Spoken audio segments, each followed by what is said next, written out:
2016. Unfortunately, there are also a few games we'd rather forget about. We've got to say that it wasn't hard to fill this list because the bottom of the video games league is quite messy and full of abominations. Here are our top 10 worst games of 2016.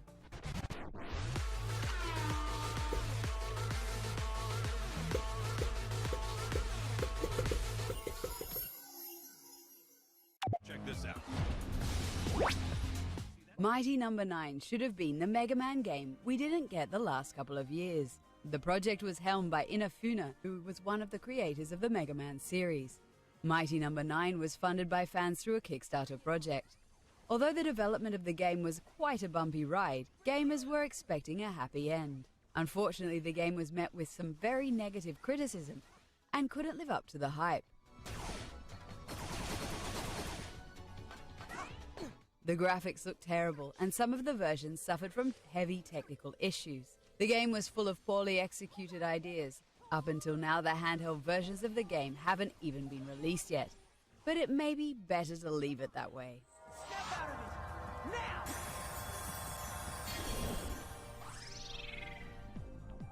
Back! Phew! Am I glad to see you?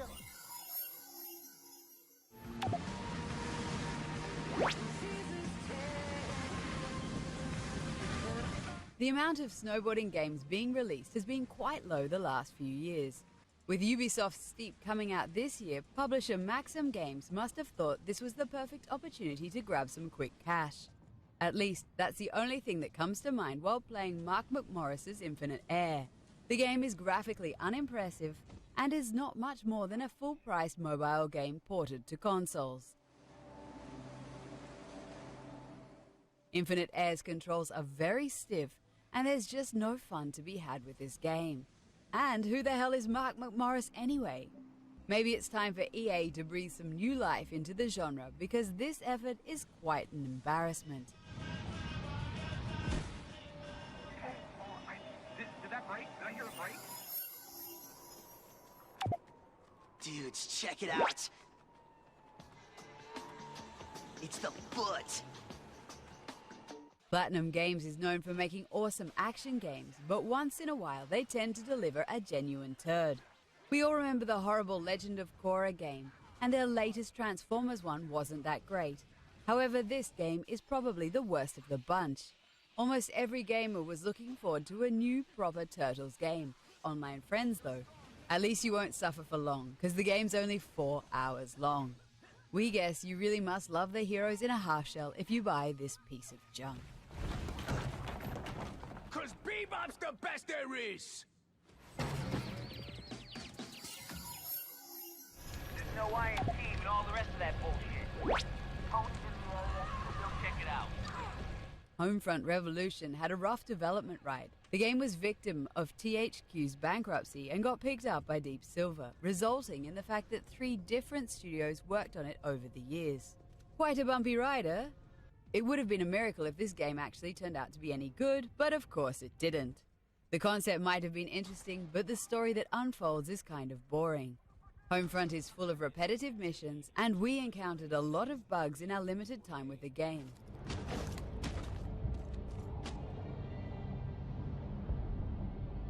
At least there is the fun distraction of playing a few levels of Time Splitters 2 at the arcade machine. You know your game is crappy when players would rather play another game inside your game.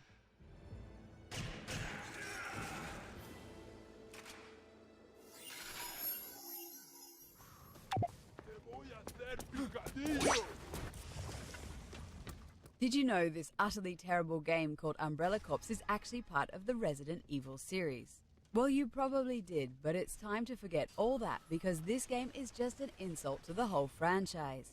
The third-person shooter is set in the Resident Evil universe, but has very little to do with the main games.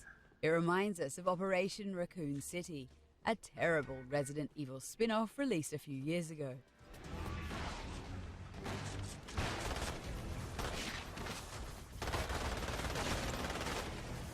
The game has clunky controls and a short delay in aiming, which is a huge problem for any online shooter.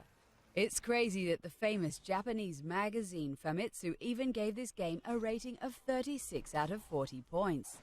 Almost every Western media outlet slammed the game for being a huge piece of crap. Hopefully, the upcoming Resident Evil 7 will restore the franchise to its former glory.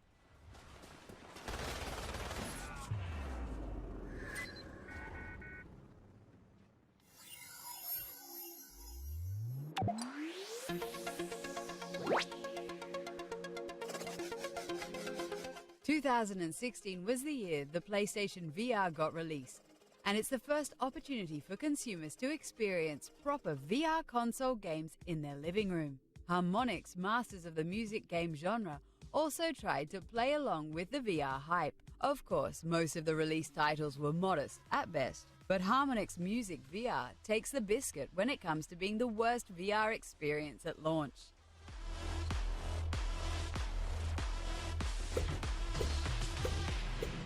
It's a collection of 4 different VR music experiences, but none of them are actually any good.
In the fantastical shared world of Sea of Thieves, the freedom of life awaits as players embark on their own epic multiplayer adventures.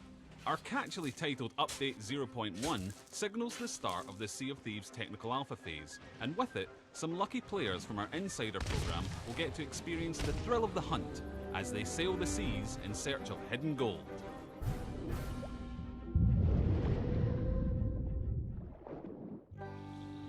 Few things stoke the fire in a pirate's dark heart like buried treasure.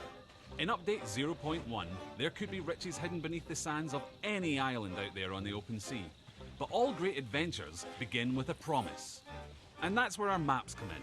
When you embark on a treasure quest in this update of the game, you'll have a map to get you sailing in the right direction. In this case, a classic X marks the spot style map. You and your crew will be relying on this map, first to pinpoint the island, then to dig up the treasure. Making this a little bit easier, birthday celebrations and riding a seesaw, digging for treasure is much more fun with someone else. And the more of you who help to dig, the faster you'll uncover the bounty. But that's only half the voyage. For the real reward, you need to get the chest back to an outpost and cash it in. So while one pirate hauls the truss or pistol by boarding their ship to engage in a friendly exchange of ideas. If that doesn't go to plan, you'll be taking a trip to the Ferry of the Damned because, well, you'll be dead. But don't worry too much. If you and your fellow lost souls ask the captain nicely, he might escort you back to the real world and you'll be back in action. So what happens if your whole ship goes down? Well, as luck would have it, some friendly mermaids will be on hand to rescue well and truly smashed.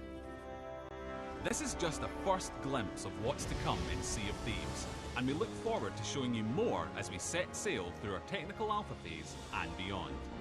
Cheers!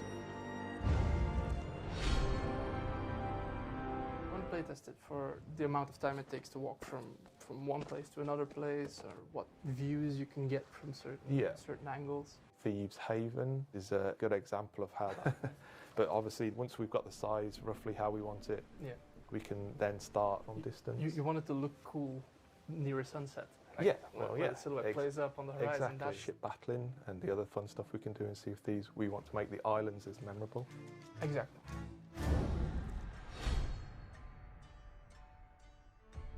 That you believe exists rather than just a piece of geometry. You know, you can hear the wind going through the trees, but Yeah. the fact that you can actually see things move just that adds to that kind of finished visual. So obviously, Ashing in the world, it needed an art style that kind of tied it all together. So we're all gestives rather than actual, really tiny granular detail.